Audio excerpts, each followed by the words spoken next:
In the Bahrain Grand Prix pre-race, Ferrari's strategy with Charles Leclerc and Lewis Hamilton was unclear, especially regarding the choice of starting tire.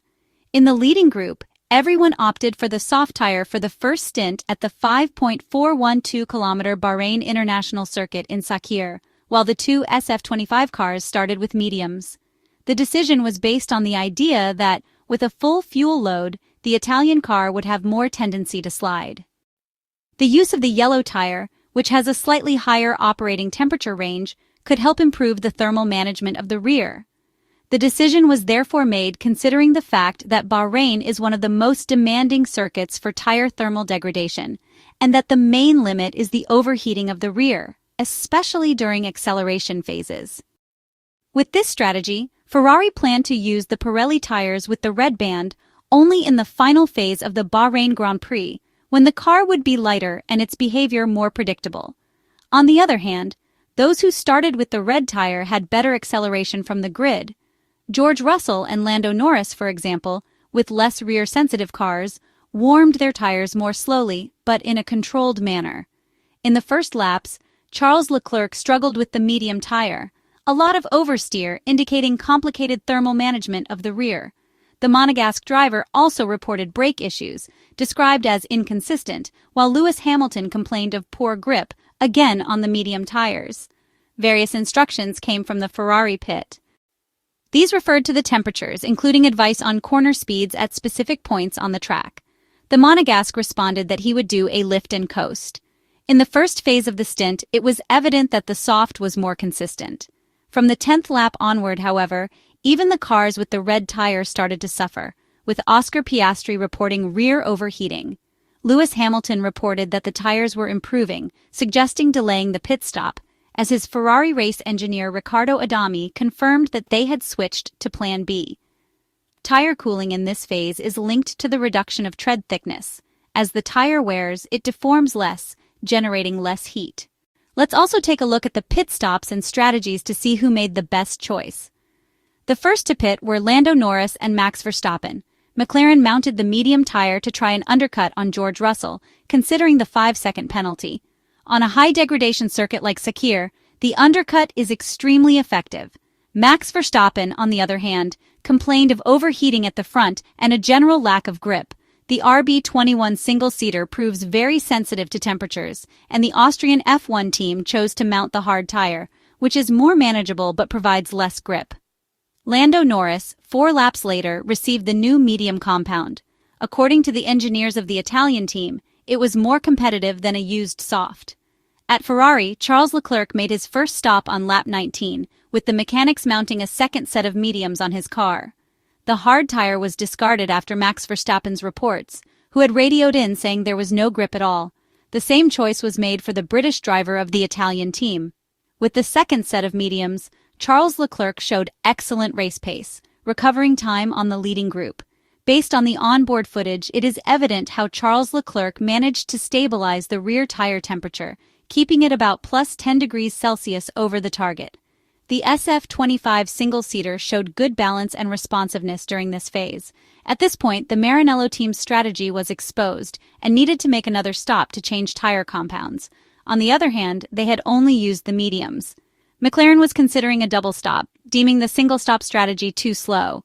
They also explained to Lando Norris that Charles Leclerc had passed him only because of a tire that was 4 laps fresher, and that none of the drivers ahead had any mediums left. A compound that, in the end, was the best of the Bahrain Grand Prix.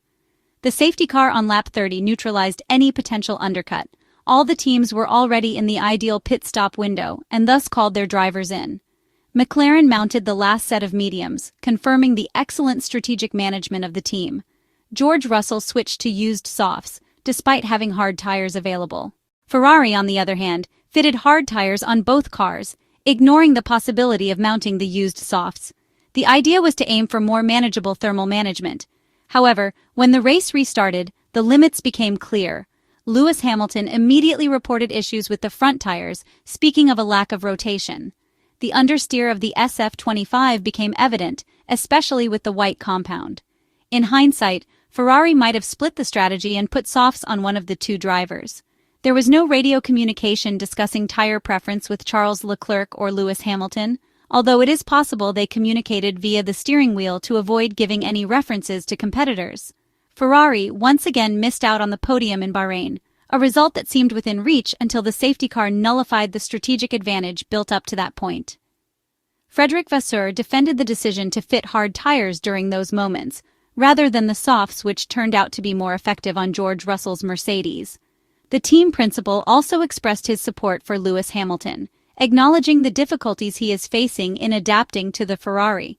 Fred Vasseur explained that, from the team's perspective, there was no real choice between the hard or used soft tires under the safety car, which is why they opted for the hard compound, a decision that ultimately proved disappointing. He noted that even George Russell had apparently considered it ambitious to attempt 24 laps on softs, but in the end, it had worked out, helped by cooler track temperatures and increased rubber on the asphalt.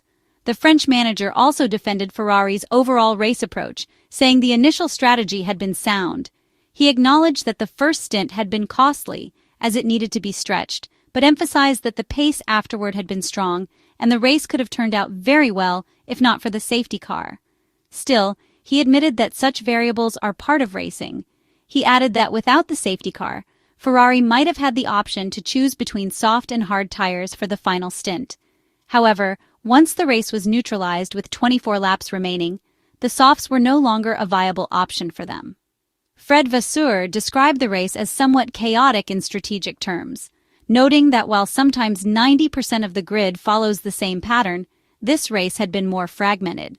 He pointed out that Kimi Antonelli had switched to softs before the safety car, which would have required a three-stop strategy, as the Ferrari team boss remarked that teams were still learning how to work with the new compounds and admitted that, to some extent, everyone was still operating without complete clarity.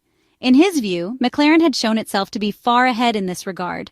Fred Vasseur also addressed Lewis Hamilton's ongoing adaptation period, saying he understood the driver's frustration after Saturday's session. He observed that in the free practices, as well as in Q1 and Q2, the Briton had consistently been around a tenth slower than his teammate. In Q3, however, his first lap was deleted, and he made a mistake on the second, which understandably led to frustration for both the team and the driver. Nevertheless, Fred Vasseur praised Lewis Hamilton's response on Sunday, highlighting his recovery to finish fifth and his race pace, which he said was nearly on par with the top three. In his view, that performance was solid and showed Lewis Hamilton was highly competitive. However, he pointed out that in modern Formula One, leaving 2 or 3 tenths on the table in qualifying due to an error can result in dropping 6 or 7 grid positions. Compared to 2024, the SF-25 car took a step back in terms of race pace. The Bahrain Grand Prix once again confirmed this, especially on the very abrasive track surface. The first stint with the mediums and full fuel showed too much degradation. Things improved afterward, but pure performance is still lacking. Charles Leclerc stated it clearly. The car is not yet as complete as the McLaren, making it difficult to find a competitive setup on every track. The SF-25 works well with the medium tire, struggles with the hard, and is sensitive to every external condition. There is a lot of work to do. The next race in Saudi Arabia at the Jeddah circuit could highlight the Ferrari's rear-end efficiency. And there, every technical and strategic decision will weigh heavily.